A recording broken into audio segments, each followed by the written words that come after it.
Good Friday afternoon, guys. My name is Jerry Miller. Welcome to the I Love CVille Show. It's great to be with you. It's great to connect with you guys through this network, live on 12 Facebook pages across the I Love CVille Network for Charlottesville, the Commonwealth, the country, and the world. Loaded program for you, an absolutely loaded program. So much local content that impacts your life on this show. The long-form content that we're doing here at the I Love CVille Network cannot be duplicated by traditional media, and the fact that you can offer your perspective in the comment section of any of these Facebook pages to influence the discussion or to change the discussion makes the model so darn dynamic. Patty Zeller says hello. Benjamin Myrtle says he can't wait to hear Ben D'Alessandro on this program. We have Gary saying happy 4th of July early, Jerry. Right back at you, Gary. Guys, we are an advertising agency. We represent, as of this morning, 114 clients from New Providence, New Jersey to Asheville, North Carolina, office in New Jersey, a satellite one, but the heart and soul in Charlottesville and Central Virginia. We came up with this concept for the I Love CVille Show and given you 14 hours now a week of live programming about 2 years ago, and it's exploded beyond our wildest imaginations. And we're going to go and start the program with a fireworks show of epic proportions. But before we do, I want to thank some of the phenomenal businesses that we have on our roster that are a part of this show. Patty Zeller at Animal Connection is one of them. She's moving from McIntyre Plaza to the Ix Art Park. Patty Zeller is an absolute Charlottesville gem. When she moves to the Ix Art Park, this community will rally and support her to tremendous proportions because of what she does for this community. Bill Kerr at Cameron Limousine, Ted Anderson at Anderson Seafood, part of this program, guys. Two of our favorites, Interstate Pest and Service Companies, and Scott Wagner, Chiropractic and Sports Medicine. And let me just localize to you the importance of these businesses in the community. And Judah, I think we can start by getting the fireworks screenshot on screen. Get the link and get the fireworks screenshot on screen. Folks, about 2.5 weeks ago, we had no fireworks in Charlottesville. None whatsoever. City and the county were concerned about a lot of people being in a confined space watching fireworks in the sky. Can you blame them? I can't. So Bob Shada comes on this program and says, Jerry, I don't think we're going to have fireworks this year. Bob Shada, the guy who's in charge of putting on the fireworks show. Barbara Lundgren watches this show when Bob was on here, and she says, I love some fireworks. She reaches out to Tom Powell, to Ray Cadell, bing, bam, boom. A committee is formed, and next thing you know, we have a GoFundMe link launched. And now that GoFundMe, guys, has raised almost $36,000. Almost $36,000 to save fireworks in the 4th of July on Charlottesville. Okay? And when I click see all of the donors, I not only see my neighbors and our friends and people we live in the community, but businesses like Interstate Pest and Service Companies, businesses like Crutchfield, businesses like the local State Farm with Gary Albert and Mac Weems. And the reason I'm highlighting businesses like Kelly Jackson's Panera Bread, Ting Charlottesville, another business. And what I'm trying to do is I'm trying to highlight the value of local, and keeping the dollars in our community. When we keep the dollars in our community and support local, guys, not only are we creating more jobs, not only are we creating more disposable income for the community, not only are we creating more tax revenue. Yes, you will get more tax revenue for your schools if you shop at Shenanigans for children's toys instead of Amazon that does not pay federal income tax. Keep the money local. When you do, a microcosm of that is the businesses that you support, then support a Save the Fireworks endeavor. It's beautiful. 2 weeks and change ago, we had no fireworks on a 4th of July. We had no escape from COVID-19. We had no 30-minute vacation in our mind to put our hand over our heart, to wave this flag around and say, I am proud to be an American. And Charlottesville rallies together in over a 15-day period of time. And when Charlottesville comes together, and when Charlottesville is galvanized, and when Charlottesville has a mission, Then you see Charlottesville rise to the occasion and the best of this community comes to the forefront. And when you raise nearly $40,000 through incremental donations, you know you're in a community that cares. The only fireworks show in Charlottesville and Central Virginia on the 4th of July will happen from Wendell Woods Mountain from 9:15 to 9:45 because of you. Because of you guys. And look at the GoFundMe link. I love the donations from the businesses like Ting and Interstate Pest and Service Companies and Panera Bread and Crutchfield and State Farm. I love them. You know what I also love? In a time of economic strife and difficulty, I love the $25 and $50 donations and the $100 donations because these are donations from families that are uncertain about their bills, but they understand the value of being an American and having a 30-minute window on the 4th of July tomorrow to put our hands over our hearts, to raise this flag, and to say, you know what? I love being a part of this community. So thank you. And guys, the Blue Ridge Area Food Bank, they are the recipients of the extra proceeds here. And can you think of a better one, nonprofit, in this time than the Blue Ridge Area Food Bank? So put the link on screen and keep the donations coming. And folks, I salute you and thank you for making this community just a phenomenal place to live. I love this town. Thank you. Put that link back on screen if you could, Judah Woodcower.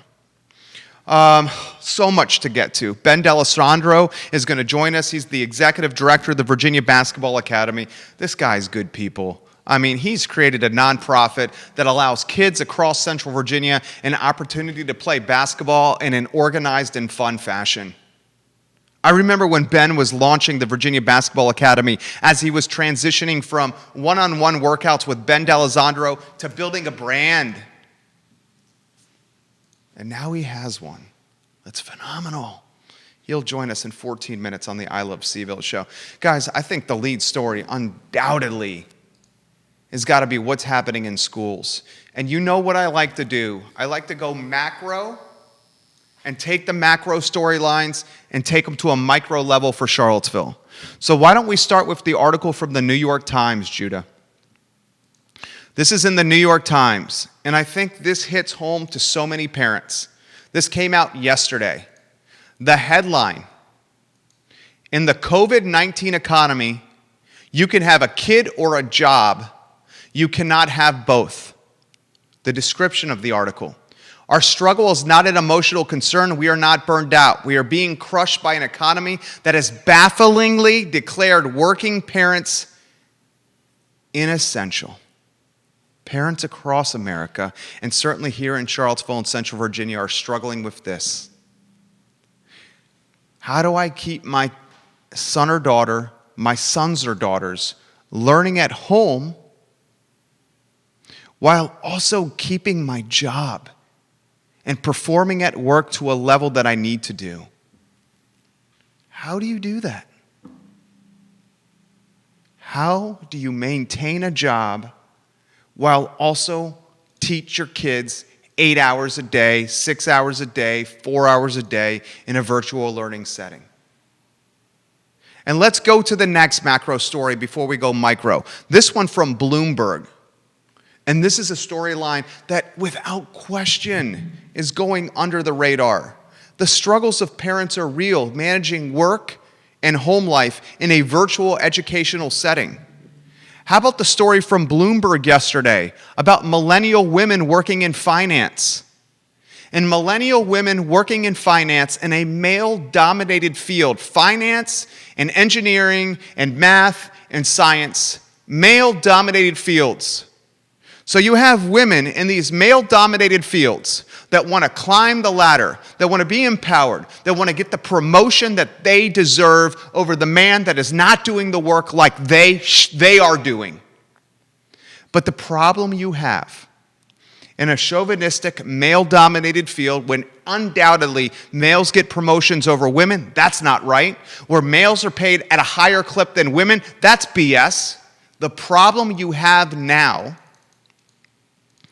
if you don't go to work, and if you don't interact with your boss in person, if the only interaction you have with your boss is through a virtual setting, you're not building the relationship, the in-person relationship, to prove your talents, your skills, and why you're qualified to vertically climb the corporate ladder. So as Bloomberg reported yesterday, and as we switch cameras over here, Judah, women in finance, in engineering, in science, and technology, Bloomberg says, will be bypassed for promotions because social behaviors are being asked to change and people are expected to work from home. When you work from home, you don't get the interaction personally with your boss. And unfortunately, chauvinistic mindsets then lead to promotions of people that should not be getting the jobs as opposed to people that should be. It's another unfortunate trend in this COVID-19 landscape. Now let's localize this. So now we hear from a macro standpoint how parents across the country are struggling to manage work and virtual education. We hear from women across the country in male-dominated fields that literally are saying they're being bypassed for promotions because they're not getting the in-person, face-to-face time with their bosses, and instead they're promoting the males. Now let's bring it to Charlottesville. Let's bring it to Central Virginia. Greene County and the city of Charlottesville announce what their school systems are doing. Fluvanna County starting to announce what their school systems are doing. In fact, many of them are saying this is the plan of attack. Okay? And let's start with the city of Charlottesville first. And what I'd like for you to do, Judah, is to get the graphic on screen.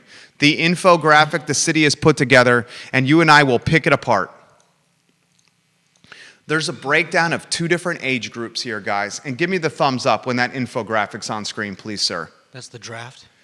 That's the, yes, the draft, the grid. The grid. Thank you, Judah. Look at the screen. Look at the screen on any of these Facebook pages you're watching. Look at the screen. It's broken up into 2 age groups, kindergarten to 6th grade. The second age group, 7th grade to 12th grade. We are hearing from teachers and school board members, literally school board members texting me at night asking us to cover things on I Love CVille because of the reach we have. Literally. And I look at this infographic and I see option 1 for kindergarteners through 6th graders, and option 1 is 4 days of face-to-face learning. Option 2 for kindergarten to 6th grade, online learning only. How about the older kids, 7th grade through 12th grade? Option 1 has 2 components to option 1, and it's a mix of online and in-person, and the last option is digital only. So we're seeing public schools scrambling to figure out what's going to happen this fall. We're hearing teachers across Charlottesville city schools pulling resources, coming together as a massive group of teachers for a Monday meeting where they're going to announce what they want before the school board and before Charlottesville City. A decision will be made on July 16th. Will it go the way of Fairfax Public Schools, where the 3 teacher associations in Fairfax said, we are not going to teach kids in person in Fairfax? That's literally what the 3 teacher associations in the public school system in Fairfax have said. We're not doing it. You're not going to get us in those classrooms. Is that what's going to happen? A couple of other things we're hearing from school board members. When children ride on a bus, they will be the only child allowed on the school bus seat. Usually you have 1, 2, or 3 in a seat. Now the rule is only 1 per seat, and you got to wear a mask while on the bus. My friends, if you only have 1 child on a bus seat and you limit capacity on the school bus to 23 kids, how are we going to transport the other kids that don't get on the school bus? Not everyone has the opportunity to get in a car and drop their kids off in front of the school doors. Not everyone has that opportunity or luxury. That is a luxury.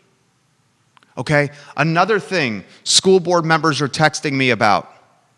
They are going to take every iota, every possible piece of footprint in a school and create a makeshift classroom. And they're doing that to have spacing between students. So what does that mean to you? That means your second grader could be in a classroom in the gymnasium. That means your second grader could be in a classroom in a converted janitorial closet. That means your second grader could be in a classroom in a converted storage facility or storage shed. Makeshift classrooms will not stay in classrooms, but will utilize any footprint in public schools possible. One thing I know as a young dad, and one thing I know about kids, is they are resilient little guys and gals. And you know what? Because of that resiliency and because of that do what you gotta do attitude that I see so often with children, it's not the kids I'm worried about. You know who I'm worried about? It's the teachers. It's the administrators. And it's the parents. And you know what I'm really frustrated about? Is this mentality that's percolating around the country with teachers being glorified babysitters. They are not glorified babysitters. I'm hearing so many folks saying, I cannot wait till my free childcare option comes back online, and they mean schools. I feel for the teachers, and I expect the teachers to galvanize, to explain to the school board, the same ones that are texting me, that this is what we feel comfortable doing when we return in the fall. I'm going to ask some basic questions that I don't think any of us have answers to. Basic question number 1. If you take classrooms that otherwise have 20 to 25 kids in them, and you break those classrooms up into 3 classrooms of 8 kids for safe and health, where is the additional teacher capacity going to come from? One teacher teaching 20 kids, one teacher teaching 25 kids. If you break those 25 kids up into 3 classes of 8, you're going to need extra teachers to teach the extra classrooms.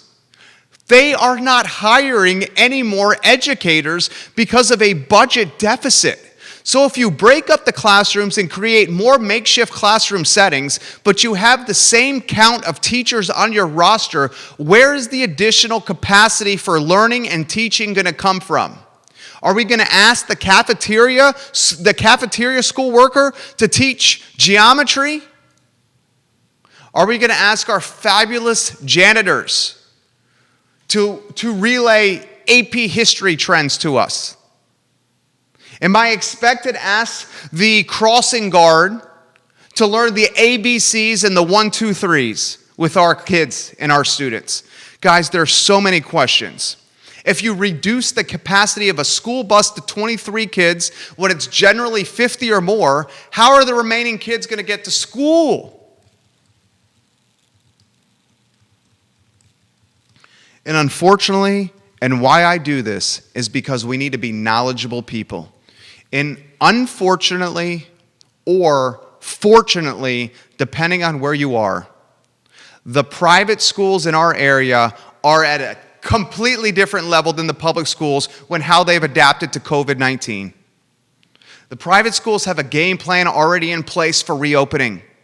They're using the vast amount of land that they have around Fort Union Military Academy, the Blue Ridge School, the Miller School, St. Anne's Belfield or Covenant for outside classrooms under tents.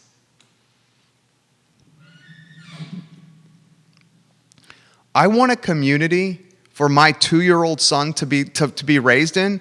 I want a community that's diverse, that's fair, that's equitable, that has folks of brown skin, of white skin, of Haitian skin, of Asian skin, of Latino skin, of every kind of skin possible. And I want my son to be able to go to the soccer field, to go to the downtown mall, to be able to go to a playground, wherever it may be.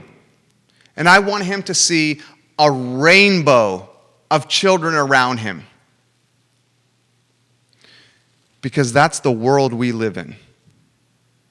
And what I'm seeing with schools, and it's early on, is I'm seeing a public school system with its leaders saying, this is the plan. And then I'm seeing the teachers within these school systems saying, not so fast, my friends. We're not sure we're going to do this. And we think virtual learning is the way to go. So we have a cosmic clash of epic proportions.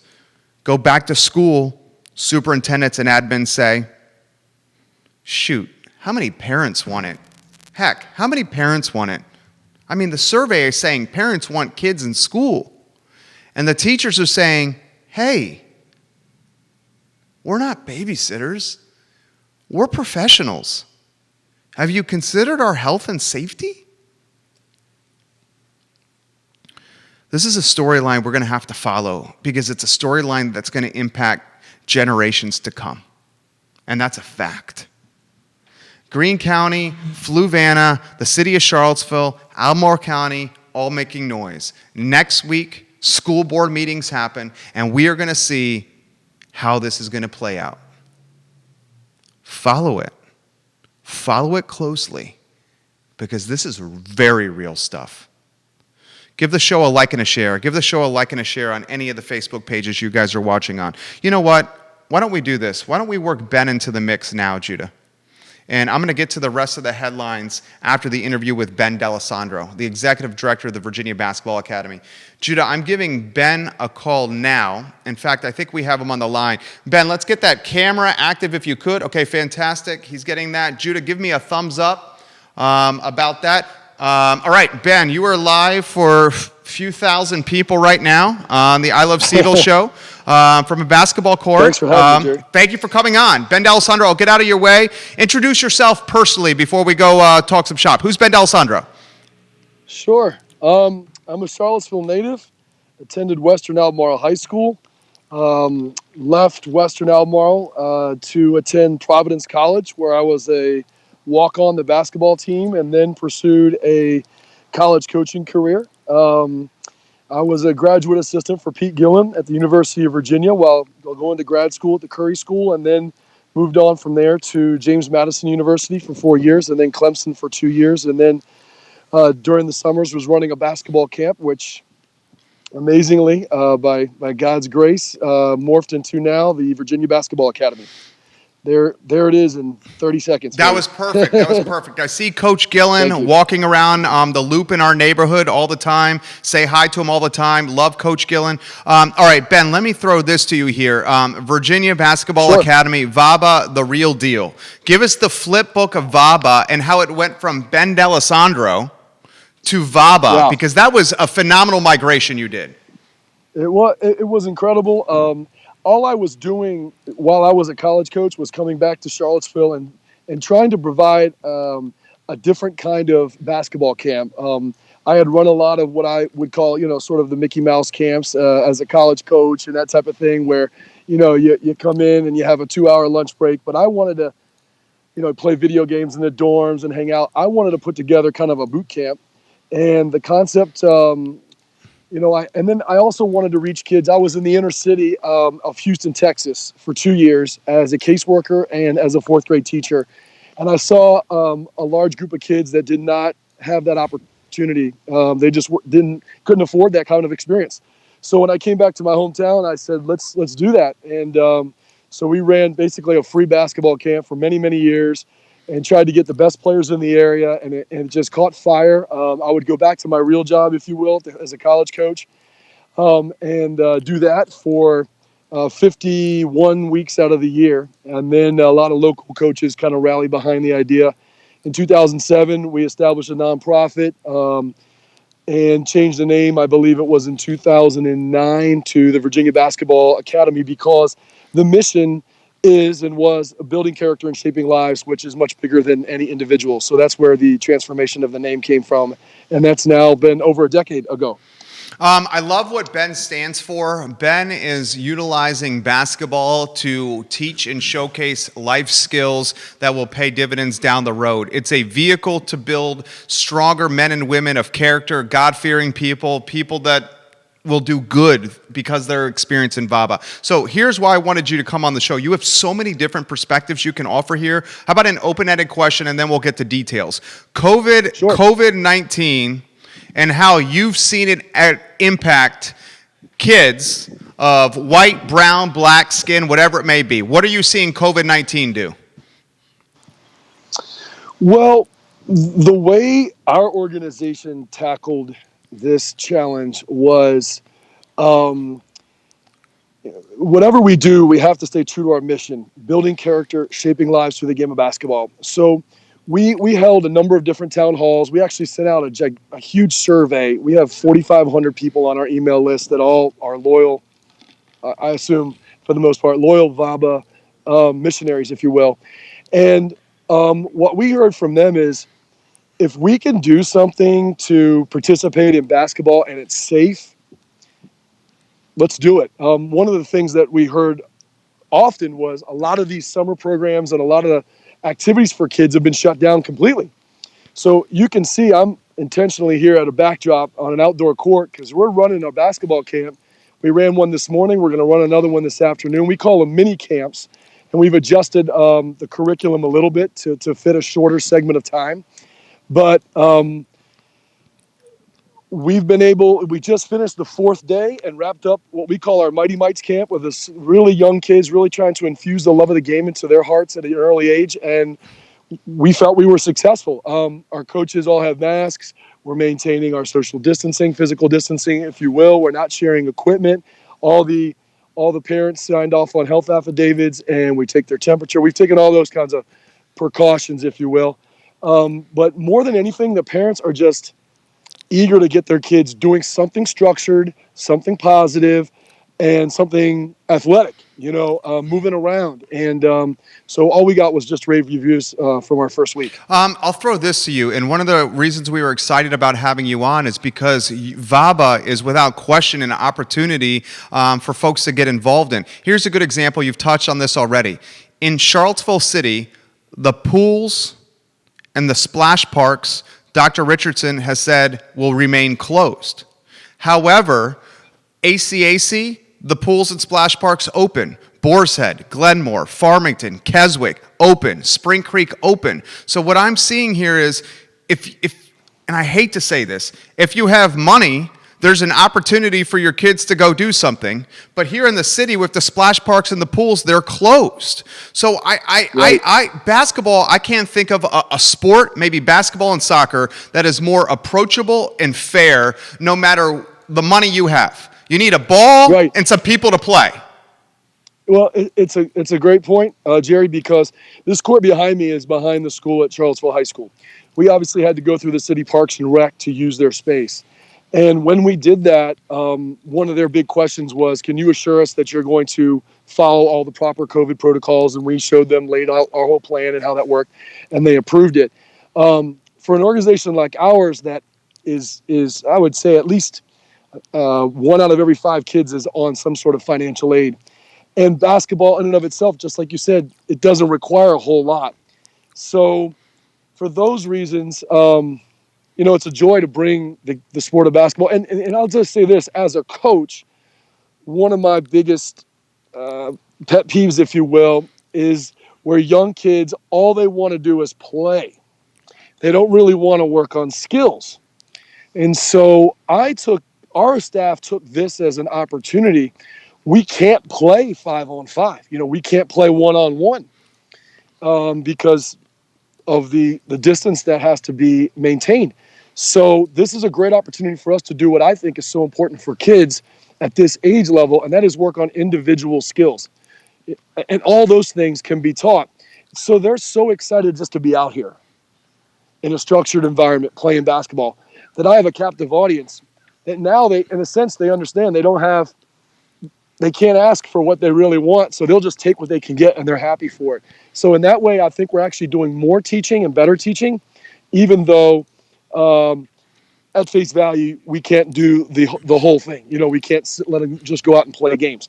But the teaching is still very impactful, I think, for those reasons. Absolutely. Virginia Basketball Academy, for the parents that are watching, get involved with this organization if you're uncertain what's going to happen over the next few months with city offerings and you're looking for something to do here. Ben, I'm going to get out of your way here. What do you think is going to happen this school year? I mean, you're a teacher, you've been in the classroom, you're a coach, you work with kids here. Yeah. What's going to happen here?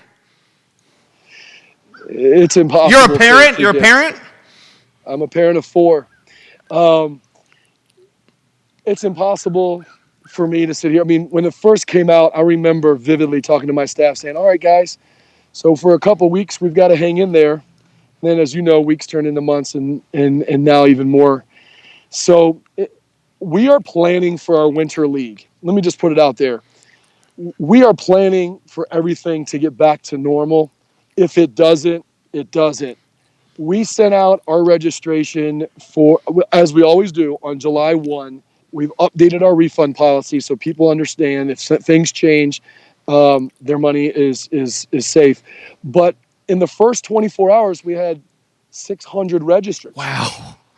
So that tells me that people, while the reality may be what it is, people are hanging on to this hope that they can get life back to normal. And we're ready, if the Winter League doesn't happen, to try to make some adjustments. I know schools are in different positions. We're a nonprofit organization, but we run like a business. So we have to do our best to stay alive in the sense that the business has to keep churning, and we have to do our best to try to meet the needs of the community. So that's what's motivating us to try our best to be resourceful. How about this as a dad? Instead of executive director, just as a dad. 4 kids at home, running a nonprofit, running a business. I mean, what's your day-to-day like during a school year? Yeah. Well, my 2 boys attended Fort Union Military Academy the last couple of years. They may not be this coming year for many reasons, but we had homeschooled our children to this point, but our older son is considering public school as well. So we have a lot of things to think about. Being a homeschool family, for the most part, we have the flexibility, for good or for bad. Our kids, when there's snow days, we don't have snow days, that type of thing. But with our older son considering public school, I'm not sure where we're going to go. But right now, we're enjoying the family time, and we're trying to take even the challenge of COVID as a blessing. I've spent more time playing outdoor soccer with my kids than I've ever done before. And so in many ways, I think, and I've talked to a lot of friends, family time and things like that has been reclaimed by many hardworking people. At the same time, I still believe that we've got to get things back to normal and get business up and running again as soon as we can. The fabulous Ben D'Alessandro, our guest, guys, the executive director of the Virginia Basketball Academy. What are you hearing from the parents of VABA? You get a wide spectrum. We got some real interesting statistics when we sent out this survey, and the surveys that we do are professionally done. There's a coach in our league who, this is what he does. He goes into businesses and he runs surveys. We heard everything. We heard from a coach who's a pediatrician. I would start off these town halls with, what is your fear factor? These are the statistics he's giving me. And I'm not making any political statements here or anything, but as a pediatrician, he's saying the chance of child-to-child transmission is basically 0. There are zero COVID deaths for anyone under the age of 19 in 42 out of 50 states, Virginia included. Child to adult transmission is practically 0. So I know there's the fear factor. It's real. People have lost loved ones and friends and relatives, and I'm not trying to diminish that at all. But we wouldn't be trying to do what we're doing if we felt we were putting anyone at an unreasonable risk. And a lot of times, the way I talk to families and what I've learned is, for instance, the sport of football. That's a controversial sport given the head injuries, spinal cord injuries that are out there.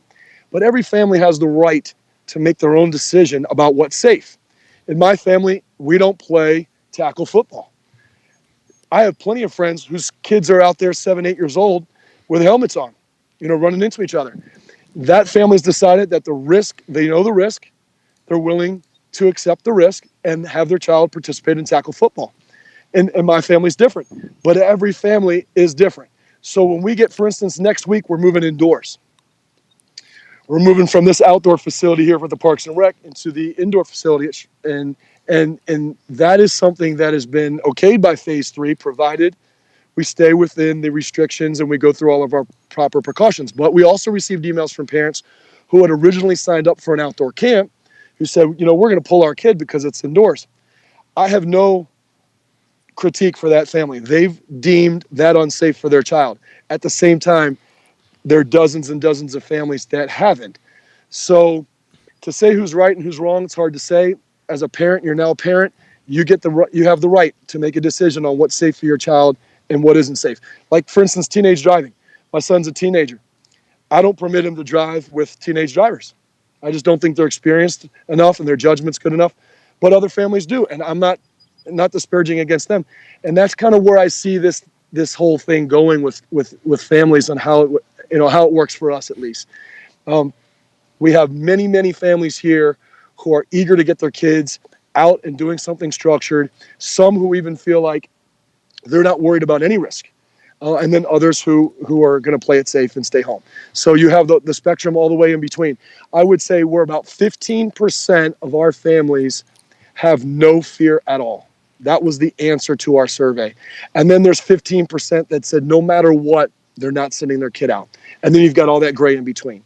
So that's generally what our survey told us about our constituency. That was a great take. Can you cut that into a highlight clip so we can play that next week? Ben D'Alessandro dropping knowledge bombs here. How do you manage that as an executive director? I mean, because you're exactly right. There's no right or wrong answer. It's the parents can do what they want with their kids because they love their kids. And whatever they think is best for their kid is how it's going to play out.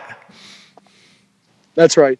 And I think, again, I think that's true about business, for instance.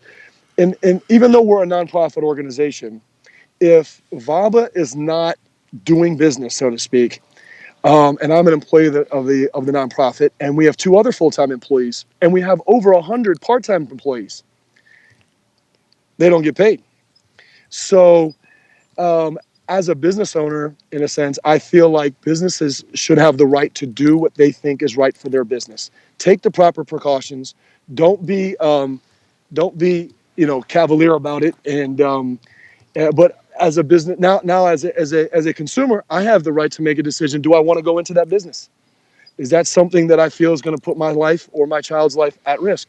So that's how I see it. I think that in talking to a lot of friends of mine who run their own businesses, they see it similarly. With schools, it's a different thing because you're obviously mandated by the government, and when you get into that, it gets a little more complicated. I agree. It's not as cut and dry. I agree 1,000% with what he just said. 1,000%. You know who I really feel for here, and I'm going to throw it to you. I really feel for the teachers. Yeah, and I was a classroom teacher. It is a tough situation, and how do you manage that? As a homeschool family, as our kids got older, my wife and I decided that there were certain subjects maybe we weren't that great at teaching. So our kids have been doing online learning. And I will just say this, and I'm not trying to plug homeschool. It's for some families, for some it's not. But some of our kids have had teachers who have, triple PhDs who are living in Paris, France, teaching my child. So Public school, I'm a product of public school. I'm a big believer in public school. We're not a homeschool family because we're protesting public school at all. It's just the choice we've made for our family. We're a Christian family and so forth. But there's a way to do online learning that can be very, very productive. In other words, a teacher can think about the technology that's already being infused to regular in-person education, where I could bring in an expert and project them up on a screen that could personally interact with my students, my classroom. So there are ways, and that's kind of how we approach the VABA thing. Okay, yeah, this isn't great. We wish kids could get to the point where they're playing in close proximity to one another. But how can we take this challenge and turn it into a positive? Well, the way I did it was, I'm going to do so much individual skill development. I'm going to do so much footwork. I'm going to do so much form shooting, ball handling. You can do all these things with a basketball, with two basketballs, that can help a kid get better. And so we're going to try to leverage the challenge into positive results. I love it. I love it. So we're going to have a generation of kids in Charlottesville and Central Virginia that have a level of skill in basketball never been seen before, thanks to Ben and VABA. Is that right? Well, who knows? I hope so. You know what's beautiful, Jerry? A lot of our youngest athletes are now starting to get college scholarships. When we started VABA over a decade ago, these kids were 3, 4, 5 years old. And I get texts and Facebook posts I see of kids that were in our Mighty Mites program. So I hope we're changing lives and developing character. And we can do it no matter what the circumstances are. I you hope. have a number of your coaches watching. Coach Nicholas Ward of Fluvanna is loving the interview right now. All right, we are a platform just like VABA. We are a platform of hope and positivity and bringing people together. You and I are also cautious optimists. We're realists, but we're cautious optimists. Yeah. We have, how about a final word for you here? We have a lot of folks out there, Ben, that are uncertain, that are scared, that are afraid. We just don't know what's to expect, right? And that's part of being human, right? How about something from you, Coach, about a message of hope? A message of hope. Well, there's a spirit of hope and there's a spirit of faith. My shirt right now, in fact, there it says faith. It's one of our core values. And then there's a spirit of fear. And I believe a spirit of fear is different than caution. And so caution is just being wise and using wisdom and that sort of thing, common sense, which sometimes isn't so common anymore. But I really call my friends and people out there just to have a spirit of faith. Everything you do has a risk. If I get in my car and drive on the highway, I have a risk of not making it to my destination. So what I don't like seeing, and I just try to discourage or encourage people about, is that spirit of fear. I think if we operate in a spirit of fear, it's not going to be an effective thing. I mean, just think about the term terrorists. If you think about what's going on in this world and how people have terrorized other people with just the threat of violence, I don't think that's a way for any society to operate. And anyone who's kind of pushing that complete fear-mongering attitude about COVID, I think is encouraging division, honestly. And that's where the politics starts to get into it. And that's nothing but counterproductive. So I would encourage people to have a spirit of faith and use godly wisdom and allow the freedom that this country has provided us to do what we should feel we have the liberty to do for our families and for those around us, for our businesses and our jobs. Amen. Gosh, Ben is good. All right, let's give VABA some love here. Businesses watching, parents watching. How can we get involved with VABA? Absolutely. And I'll give my plug, but I do want to give a plug for Jerry Miller too, by the way, and tell if I have 30 seconds of story. But great. So our website, www.playvaba.org. You can Google it. If you're looking for something productive and safe for your child to do, we have 6 more weeks of basketball camp. It's going to be awesome. We just wrapped up a 4-day Mighty Mites camp. We have 2 more weeks of that. We're going inside. If you're concerned about COVID, please read our website of all the COVID accommodations we're going to be making. And I will say something about you, Jerry. In my opinion, Charlottesville's very blessed. You know, I've said this from the day I met you. The day I met you, I never thought you'd stick around this town. I thought you were going to some big-time metropolitan area, and I inadvertently stood you up one time on a phone interview, and I want to publicly apologize to you, although I did apologize to you on the That's phone okay, for Ben. that. Because no. When you make a mistake, you owe someone an apology. And I'm just more excited than anything to be on your show. I watch your show. I'm a follower of your Facebook page. I think you're doing awesome things, and we're very blessed to have you as a part of our community, Jerry. Ben, you. same with you. Same with VABA. Same with you. We're lucky to have Ben D'Alessandro. You killed it today. Why don't we do this regularly? I'll reach out again. Let's do it regularly and hear from you, because basketball is like math in a lot of ways, and it's the world's language. Like, you can have a ball and a hoop, and you can get kids that don't even speak the same language playing and having fun. Without question. As you know, team sports, especially, it brings people together. And it doesn't matter what you look like. It doesn't matter how much money you make. It doesn't matter what neighborhood you come from or what car you drive or how many parents you have or whatever the case may be. Basketball is a great unifier. I've seen VABA do that over the years, and a lot of other great organizations do that. And, it's an honor to serve Charlottesville in this way. And I'm very blessed that we have so many people that believe in what we're doing, especially you. So thank you, Gary. Thank you, Ben. We're going to pump VABA here on the website. Have a great day. Thank you for joining us. Awesome. Thank you so much. And I want to say this. I saw a lot of your guests. A lot of your guests are VABA people. Right? They're VABA coaches. Yeah.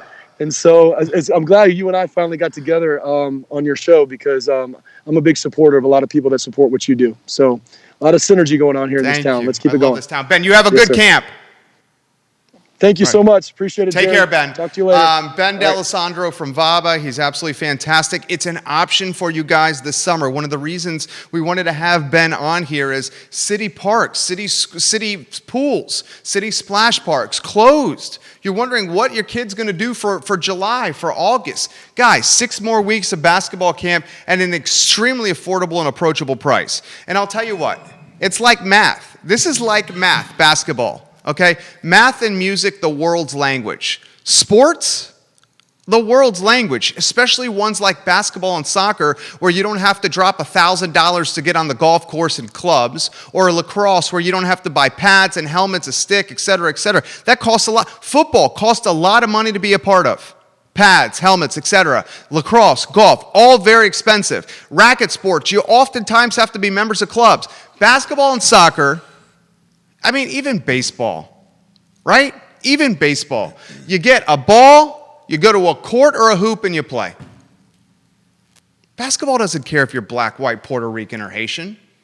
Basketball doesn't care. Basketball cares if you can play defense. If you can slash to the rack and finish at the rim, or kick a pass out for a wide open three-pointer. That's all basketball cares about. Good work, Ben. More headlines we want to get to, Judah Wickhauer. How about the headline from, so many headlines I want to get to. How about the quick one, and let's run these quickly here, and we'll get to your comments. If you guys have any comments, any perspective that you'd like to relay in the feed, now's the time to do it, and I'll pass it on air. Wow, there's a lot of comments coming in. Ben D'Alessandro is getting some love from Chris Collins. Chris Collins, hello, my friend. He says, what up, Coach D? Jamie Schwartz says, this is so cool. I love to see our city support each other. It's such a joy to live here. Amen, Jamie Schwartz. Jamie Schwartz and Kelly Jackson are launching Women Changing the World on Monday at 10:15 on this network. She says, we're going to discuss this on our show. Many women have taken on the responsibility of staying home, taking care of kids, and maintaining the household. It's so hard to balance. Guys, I hate to say this.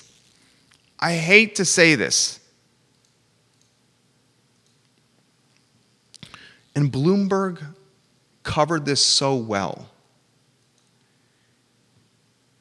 Unfortunately, it's the demographics that were either already living on the margin, already being treated unfairly because of either race or because of their sex.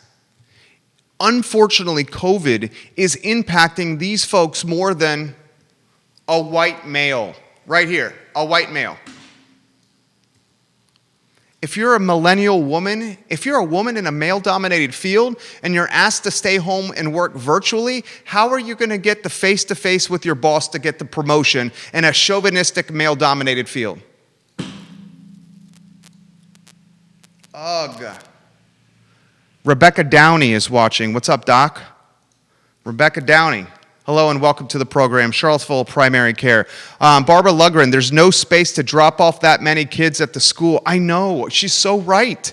Where are the kids going to go? Rebecca Downey says the Waldorf School will be open every single day. And folks, that's my point. The private schools in this area, the Waldorf schools, the Covenants, the St. Anne's Belfields, the Fork Unions, the Blue Ridges, and the Miller schools, these guys are going to be open for in-person education on grounds in school with other kids. The public schools are not. This is going to create an educational, generational wealth gap that's going to further the social and racial divide in communities across America. This is sociology and anthropology 101. This is literally what I learned from Brad Wilcox at the University of Virginia.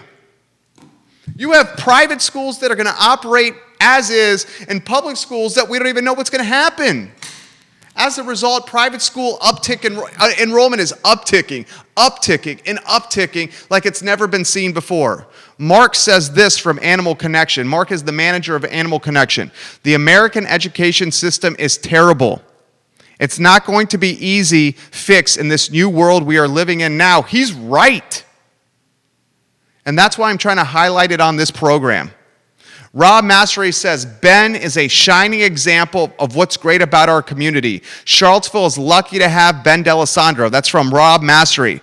How will the decisions of the schools and school board impact VABA's access to facilities and family demand for team sports? Great question, Rob Massery. So here's a question for you.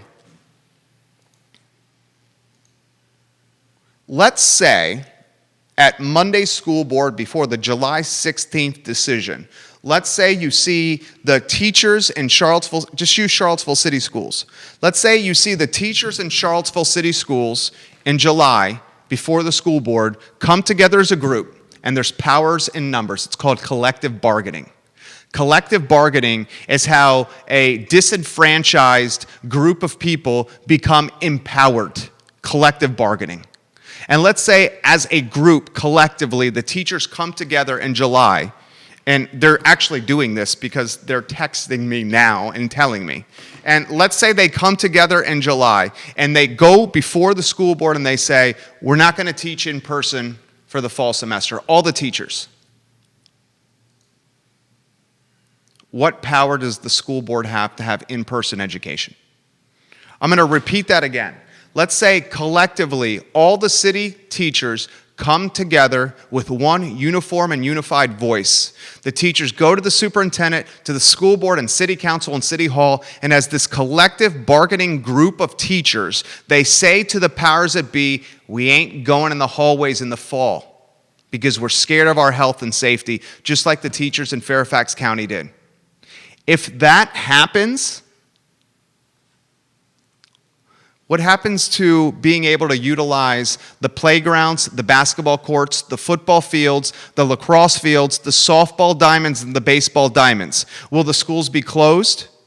Will the VABAs of the world have infrastructure to utilize for their organizations and their nonprofits? And it's not just the VABA nonprofit that utilizes city school infrastructure and they're all over. Give the show a like and a share if this topic matters to you.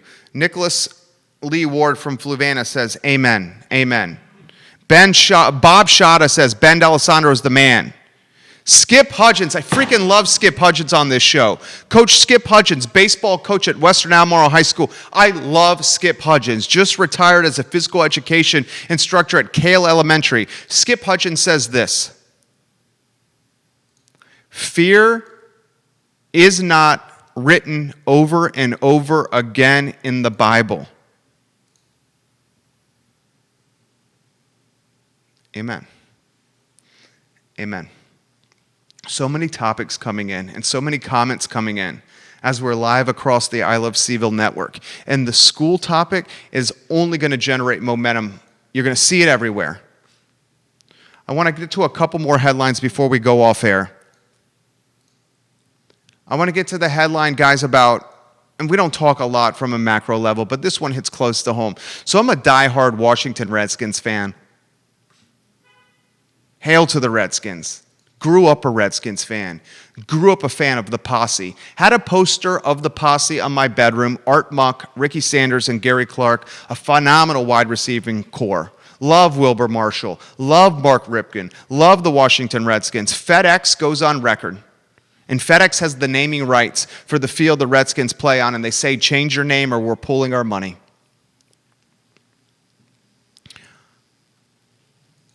Daniel Snyder and the Redskins, it's time to change the name.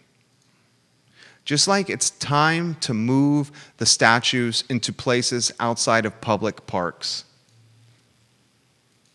If so many folks feel some kind of negativity because of something, we need to open and listen and be considerate of what they're thinking and feeling, because we may not have had those perspectives and those challenges in our lives. And it's taken me a while to get to that. And I think that's called, believe it or not, I think that's called maturing. Maybe it's taken me a little, I think that's called maturing. The struggles that the Redskins are going through with changing their names are the same struggles we're going through as a community with these statues in these public parks.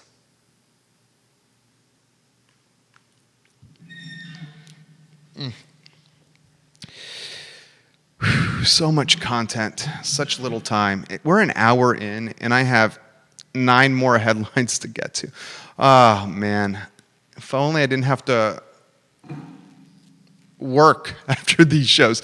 All right, let me dot the I's and cross the T's. I'll save the rest of the headlines till tomorrow. Get the GoFundMe up on screen one more time. Donate to this cause. Donate to this cause. I just saw a $50 donation come in 50 minutes ago. Since we talked about this on Real Talk, the show that airs at 10:15 in the morning on this network, and on this show right here, we have seen nearly $400 in donations come to this GoFundMe link. And the goal has now been raised from $35,000 to $40,000 because we know the money is going to the Blue Ridge Area Food Bank. Put the link on screen.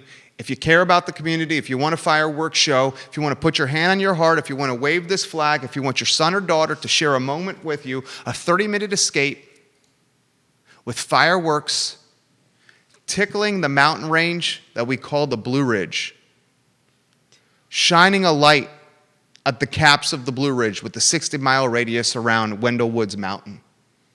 If you want to put your hand on your heart and say, I'm proud to be an American and a Charlottesvillian,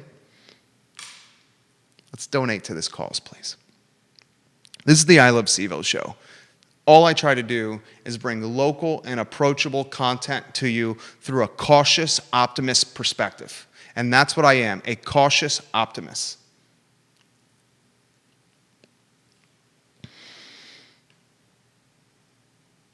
I love you guys a lot. And I hope you guys have the best 4th of July weekend you have had, because everyone in this community deserves it, don't we? Share it with friends and family, please. Be safe, have fun. And from 9:15 to 9:45 on Saturday evening, put your hand on your heart.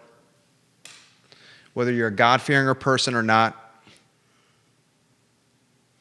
say a message in your head and give thanks. Because while America is dealing with COVID, and while America is dealing with social and civil unrest, and while we are uncertain and afraid and scared and feeling a sense of vulnerability, we still live in the best country in the world. And we still have opportunities that no other folks in other countries have. I'm proud to be American and a Charlottesvillian. And I know you guys are too. You have a good weekend. We'll see you on Monday. We'll see you at Monday at 10:15. Monday at 10:15 a.m. with Women Changing Our World, the premiere of a new talk show on the I Love CVille Network, starring Kelly Jackson and Jamie Schwartz, presented by Panera Bread and Picasso swig. It's going to be marvelous. You guys have a good afternoon.